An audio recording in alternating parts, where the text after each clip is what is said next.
Pitt fires Lance White. Meanwhile, Jordan Addison speaks out on why he finally transferred from Pitt. It's all coming up today on this episode of Locked On Pitt.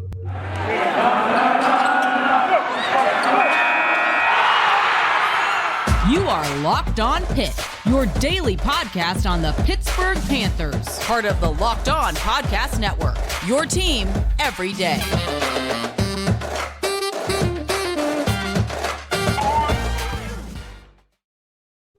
Welcome back here to the Locked On Pitt podcast. Always, I am Nick Faribault, your host. I'm with Carl again. Second straight day, Carl. You know, we had the Combine preview, obviously. We'll talk a little bit about some of the Combine stuff as well that happened yesterday because, boy, Pitt was in the news. Yes, they were. And so we'll talk about that. But Pitt also making news this morning by firing Lance White, Pitt women's basketball coach.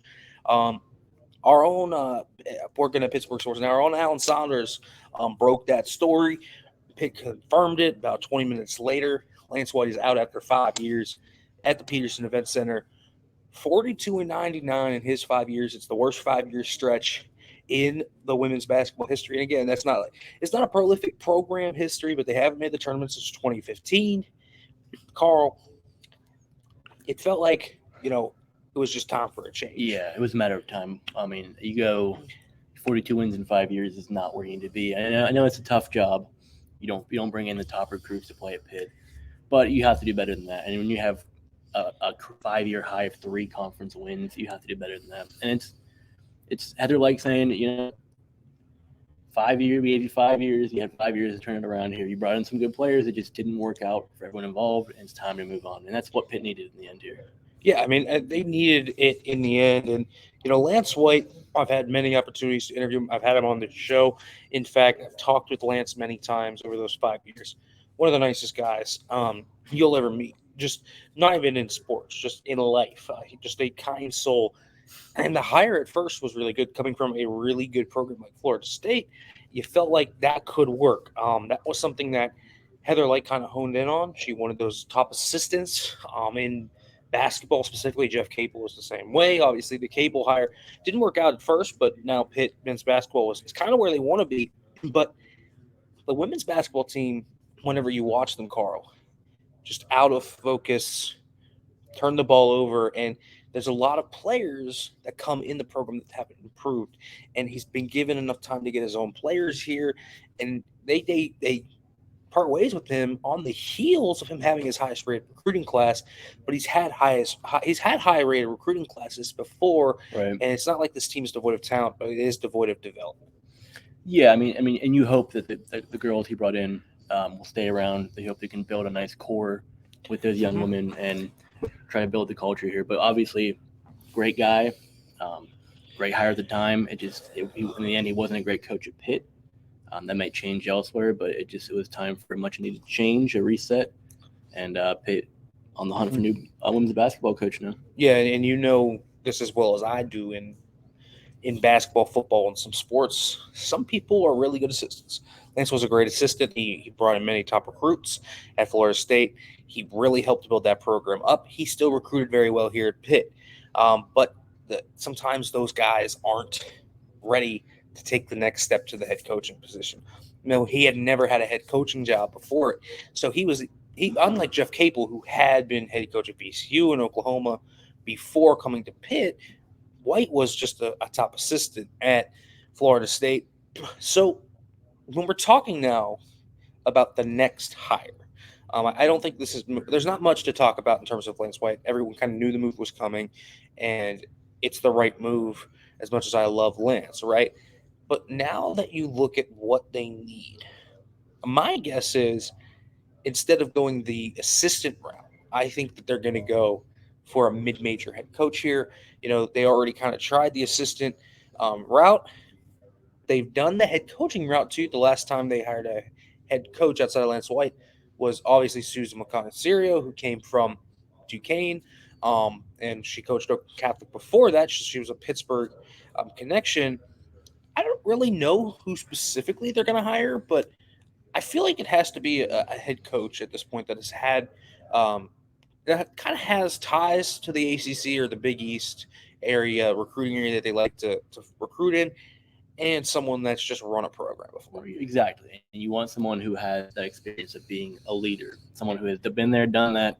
They can, ideally, you want someone who can build a program back up, because obviously it's going to be a couple of years before Pitt can hit stride here now. So you bring in someone who is willing to spend a year or two to reset the culture, to bring in the players that he or she would like to have with them, build what they have with right now, and hopefully turn it around. I mean, it's not going to be an easy task, but the right person will want this job, especially someone who, like you said, may have ties to the area or the conference, or just looking for a bigger jump in their development as a head coach. Yeah, I think someone from like the A10. I've seen Terry Weiss from Rhode Island thrown around a little bit. Allen, I always talk about Allen. I mean, Dan Burt from Duquesne. I mean, they did it before. He was Susie's assistant at some point, but he's done a nice job with the Dukes program. Could that be kind of a hire that they go for? They need someone what they need is that they've tried to win with recruits right now. So unless you hit the jackpot, you need to win with less. And that's kind of what I often say with a lot of these Pitt programs. Like, that's why football is so good right now. It's not that they don't recruit talented players, but they develop the guys that they get extremely well. Exactly. Yeah. Basketball, well, Jeff Capel recruits really good guys, but development's never been the question with him, right? They've developed a lot of good players on Jeff Capel's tenure. They just never developed players under Lance White. And so, to me, they need to get players that, are in that second tier kind of, and develop those players into really quality, high-level ACC players. And it's going to take just rounding up the Whippeal. Whippeal's a pretty good women's recruiting ground. It's not quite as fertile as the Triangle or something like that, where you have some elite teams like NC State right now or UNC or like that. But it can't be this bad. They're right, exactly. And then looking at Pitt men's basketball, it's not the most talented team on paper. I mean, there are some talented players, but it's guys who have bought into the system. They bought into Jeff Capel, and they bought into playing Pitt basketball. And obviously, this season it's worked out. So it's kind of follow that same blueprint. Find a person who can build the culture back up, and bring in their players who will buy into them, but also into the system as well. Yeah, I agree. I think that's largely what they need to do in terms of this Pitt women's basketball program. Lance White out as head coach here on this Friday. But I want to switch topics now. You and I are at the Combine, obviously, but we're going to talk first. I want to talk about Jordan Addison. You and I were at the full press conference today. Usually we split up because we want to cover guys between Pitt, West Virginia, Penn State, Steelers with all of the network and everything. But Jordan Addison pertained to both, and Pitt has two connections to that. Well, here's what I would say. If you're hoping for a Kenny Pickett, Jordan Addison reunion, you should be very happy. Today was definitely the best day in terms of the Pickett to Addison connection again. I mean, he was raving about Kenny Pickett today. Oh, he loved Kenny Pickett. Jordan Addison saying, "Come get me," to the Steelers, because that's where Kenny Pickett is, and wanting to play with his former quarterback. I mean, I think we knew these guys were great friends. It's pretty clear that they're very close to one another. Jordan Addison says they still talk basically every day. And it feels like, to me, the Steelers might not be as interested. That's based on what Omar Khan said, but clearly Pickett's going to push for it. Addison can't do that much, but he did just about as much as he could in letting them know that he really wants to be in black and gold. Right, and Steelers don't always show their hand in terms of looking at guys they're interested in. I mean, they did a great smokescreen last year with Pickett himself. Omar Khan not being that high on Addison it may or may not be a story here, but obviously Kenny Pickett wants it, Jordan Addison wants it, and there are fans out there who will like it and who will not like it. But at the end of the day, it's about finding a matchup that can help Pickett grow as that franchise quarterback, and I don't think it would hurt one bit to have his favorite target back around in the offense again. No, I don't think it would. There might be better picks for them, but there's clear Addison and Pickett just have a natural connection with each other. Anyone that watched 2021 knew how special that connection was, how no one all year stopped that connection from even happening. And so it kind of falls into the next thing where, we finally got some reasoning behind from Jordan Addison himself, A little bit, yeah. a little bit, A little bit. more clarity on kind of why he left Pitt in the first place. He says it wasn't for the exposure. He doesn't regret it. And, he didn't specifically say why, but I think we all knew it was largely because of the NIL, largely what it still is. I thought that's kind of what he implied, to be quite honest with you. But he still likes Pitt. A hail to Pitt. He dropped a hail to Pitt. He dropped the hail to Pitt in this press conference. Says he still talks to multiple players. A lot of his not players. Just Kenny Pickett either. Multiple players almost every day. Yeah, a lot of players almost every day. He loves the city of Pittsburgh. I don't know. It's tough if you're a Pitt fan. How do you feel about Jordan Addison coming out of this press conference? I mean, it's difficult to really gauge an entire fan base. I mean, I think people will have their own opinions, obviously. I don't think what Jordan Addison, obviously, he ruffled some feathers with his exit. It wasn't the most graceful exit, but I don't think no Pitt player faults him for it. No one should fault him for looking for a chance to make money on himself for a 1 year period. I mean, he all knew he was going to the NFL this year, whether that was after the season at Pitt or elsewhere. So we all knew he was trying to make some money, and when you had the opportunity, it'd be foolish to turn that down. It's fault him for whatever you want, but I don't think you should be mad at him for anything he's done. You can be indifferent. You can have moved on and have no opinion on it. But I think being mad at him now is really not in anyone's best interest here. Listen, when it happened, I never really was mad at Jordan Addison, right? What I was more mad about was the shady kind of tampering. Right? And that's that mad about that, and absolutely. That is a serious gripe. Yeah, it's a serious gripe, but it's also not Jordan Addison's fault. Like, if a USC booster comes and offers him a boatload of cash, which seemingly is what happened here, you'd be a fool to say no. Yeah, right? Like, if you're a college kid right now, one injury could mess everything up.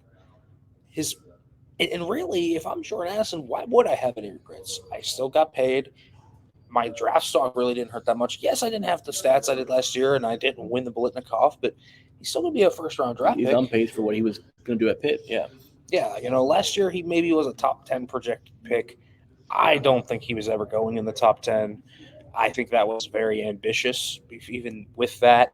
I don't think 600 more yards in the Frank Cignetti offense makes much of a difference stock-wise. Especially in last year's offense, yes. Yeah, I don't think it changes all that much about Jordan Addison's draft stock. I don't think he should have any regrets about it. From a personal point of view, and I've always been a guy that never really blamed Jordan Addison for it. Yeah, I'm with you on that. I think he did best. I think he did what he thought was best for himself and his family. And I'm not sure if all the promises at USC were ever met or whatever happened with all that, but he did what he thought was best for himself. He went to USC. He played well, didn't play as well as he did at Pitt. But one thing he did mention that he learned at USC was being in front of cameras. And today he was smiling, he was joking, he looked very relaxed and comfortable on stage. More so than ever at Pitt, really. Yeah, he was always very shy, reserved, laid back. He was very outspoken, very engaging today, which is maybe he did learn how to be in front of cameras at USC. Well, we had always heard in the Pitt locker room that he was a little bit more outgoing. He was a little bit more outspoken. Kenny Pickett has long said that Addison was one of the most outspoken leaders he's seen. We'd never seen that in public. Well, today I think we kind of saw maybe what the true Jordan Addison is like. And I think it's a charming guy. And listen, I don't know if that Pittsburgh reunion is going to happen, but I wouldn't be surprised. After today especially, I know it was down a bit after Omar Collins spoke on Tuesday. Yep. After today, it's never been higher. Yeah. So we'll see kind of what happens there. But speaking of the NFL Combine, we can't forget what happened yesterday at Lucas Oil Stadium. Carl, you and I were sitting in the stands as Calijah Kancey broke the all-time – well, not the all-time, the century mark for the 40-yard dash for interior D lineman, held by Aaron Donald, by the way. No small feat there. Yeah, no small feat there. but Calijah Kancey ran a 4.67 at the combine with an absurd split of like 1.61, I think is what it was. Aaron Donald was a 4.68, by the way. So the top 2 times of the century are held by Pitt D linemen. Kancey also just tested absurdly well and measured in pretty well too, aside from his arm length.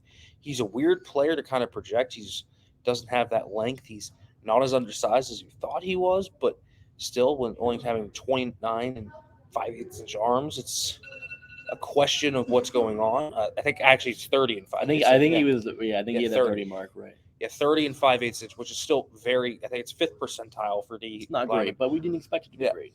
But yeah, we didn't expect it to be great, but it is like top 5 lowest of the 2000s.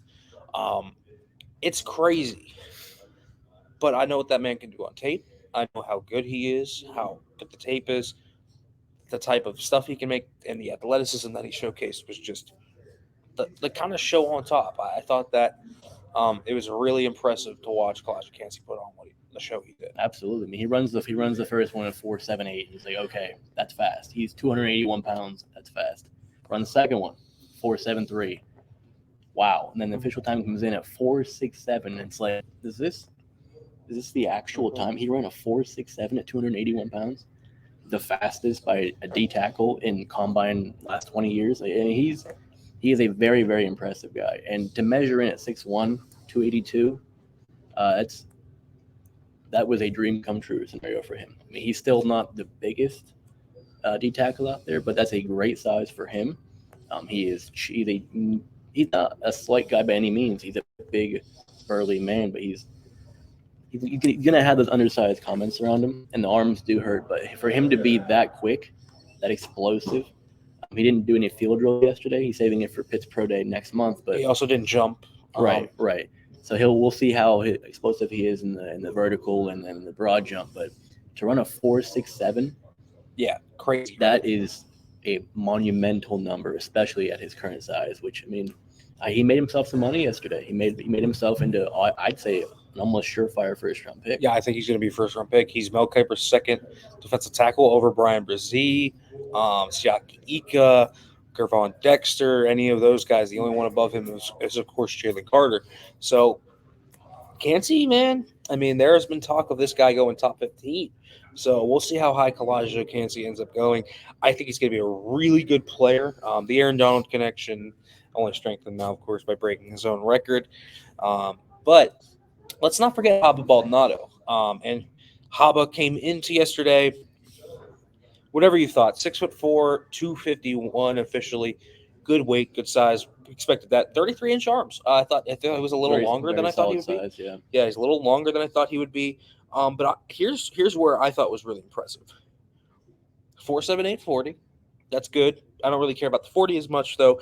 But the 1.67 is really good on the 10-yard split. He jumped 35 inches. He had a 10-inch broad, 10-foot broad rather, which is really good. 7.11 3-cone, 4.44 shuttle, 21 on the bench. That's a really nice, well-rounded athletic profile for Haba. Yes, it is. I mean, anyone who watches Haba knows he's explosive. And yesterday he proved it in every way. I mean, he's explosive off the jump. He's explosive in the air. He's quick off the line. I mean, anything you want in that edge rusher who can get after the quarterback and rip through guys or spin around guys. Like, he has the skill set, that tool set is perfect for the modern edge rusher here. And he did it at 6'4", 251, which is a great size for him. I think he was a very underrated day for Haba. He didn't get a lot of hype. Calijah stole it, understandably, but Haba had a very good day, I thought. Yeah, I thought Haba had a really under-the-radar good day. And I think this process is kind of Haba reminding everyone. Remember, we talked about this in the preview. Haba was projected to be a potential first-round pick coming into this year.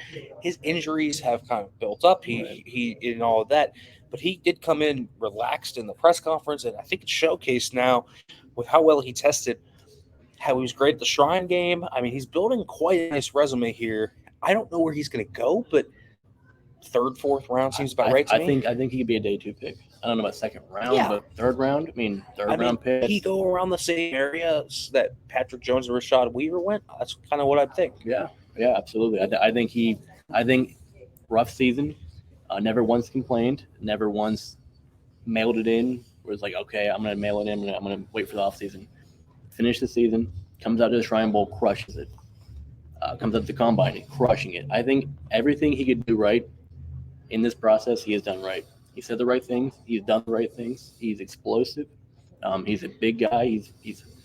He's jacked. He's a muscular man, and I think he's made the case for himself in a great way. I think he'll be a mid-round draft pick. I think he secured it. I think so too.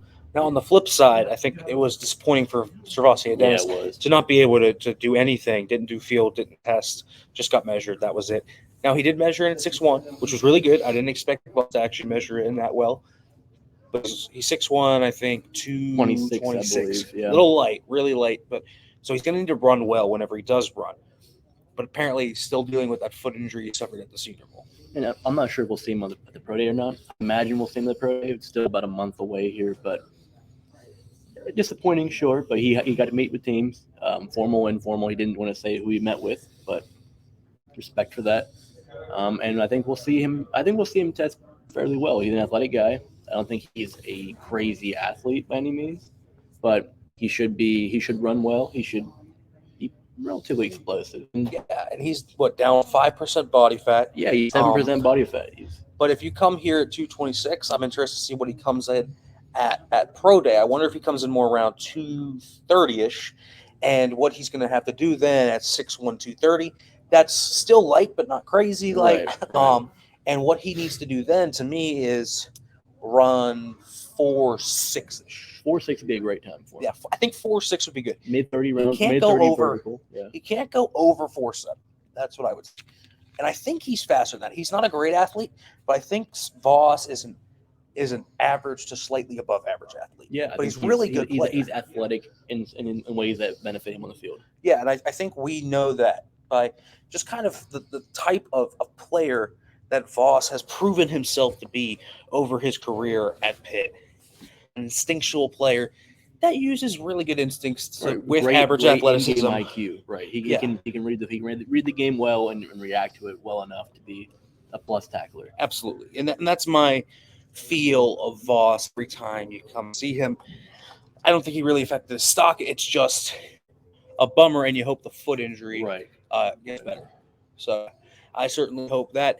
But Carl, tell them where they can read your stuff, follow you, all that great stuff. Yeah, so PittsburghSportsNow.com. Follow us for all your local Pitt, anything. Pitt football, basketball, men's, women's, volleyball, anything you want to read about Pitt, it's on there. And then on Twitter, at LudwigCarl8. Hope to see you guys there. Folks, as always, thank you for listening. As we end it here, as always, hail to Pitt.